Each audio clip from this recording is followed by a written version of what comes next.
Grazie.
elkarri laguntzea, batez ere premia dagoenari nolabait ere eskuak ematea, hain zuzen ere, erakutsi digu, hoxe dela kristau okabidean gauzarik printzipalena, nagusiena.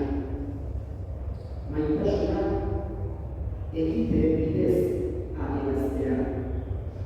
Horregatik, esan digu, hoxe dela importantena. Gozea dagoenari jarri ematea, triste dagoena konsolatzea, kanpotola onartzea, horietenak dira kristauak egiten saiatu behar dagoena, Jesusek eta erakutsi ditugulako. Eta zentzu horretan gure diakoak esperitzea eta norbait erdukoa galdu dutenegatik garatu egotea elkartasuna adieraztea ezinbestekoa dugu Jesusek erakutsitakoa.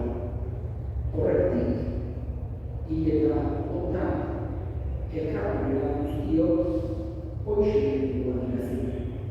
Alde batetik, Xabierretiko eskerra eta berari halako despedida egitea bihotzetik.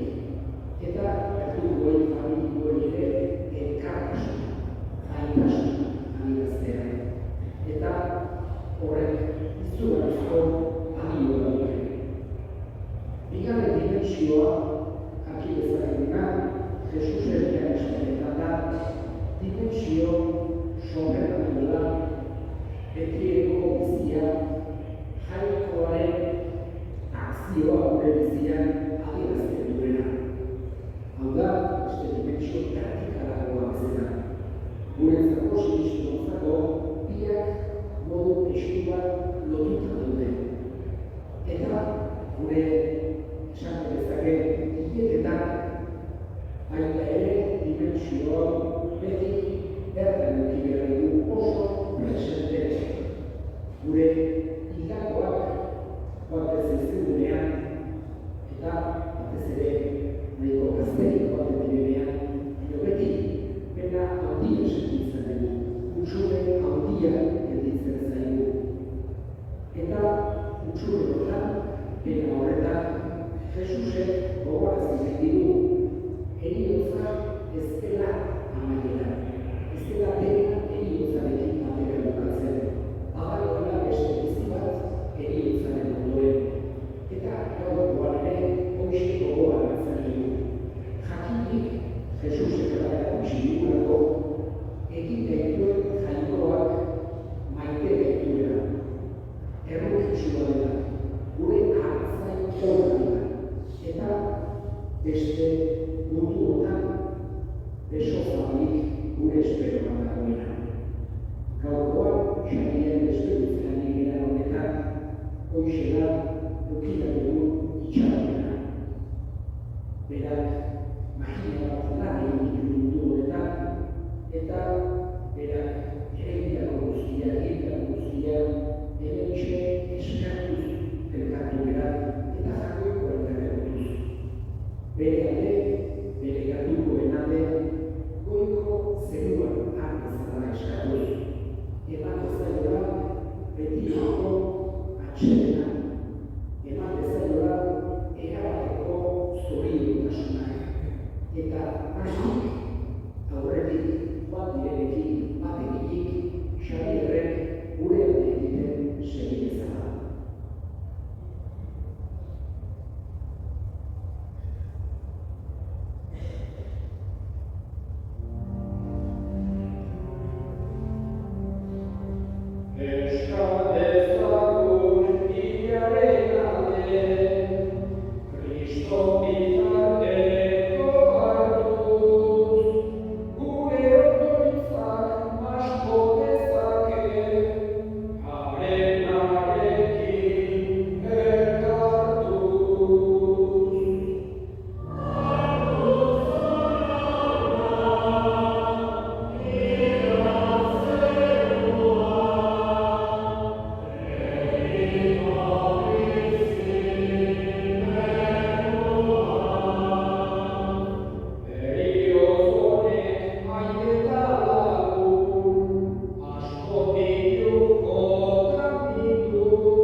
Begi honez, begira joan da, zure eskaintza hori.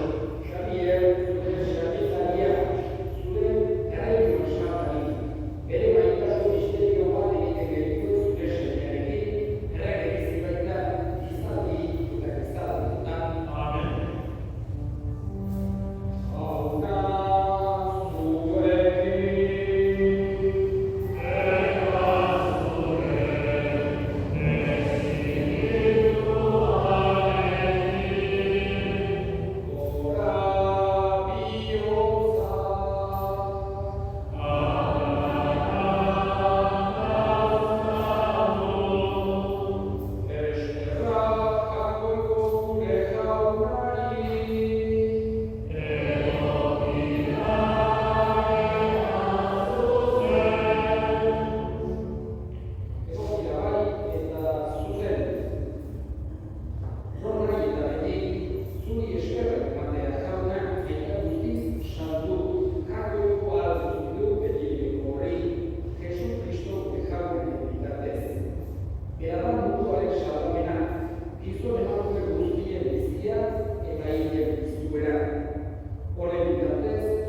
Así Javier, adelante Santiago.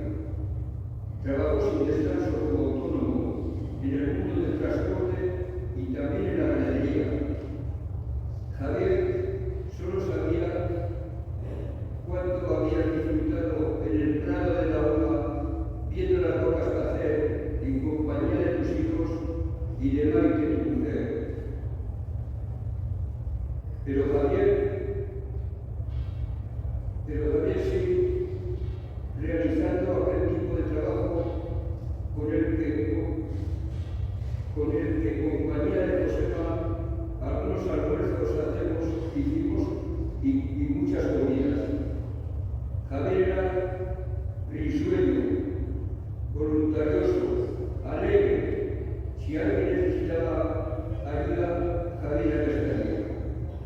Se dice que de tal palo da la astilla, pues así sus hijos seguirán las venas de su padre marcado. Afrontarán los problemas que la vida les ha de traer, mas nunca han de olvidar para triunfar en la vida como lo hizo su padre. Querer mucho a la madre, honradez, sin descanso, trabajar y ayudar a los demás.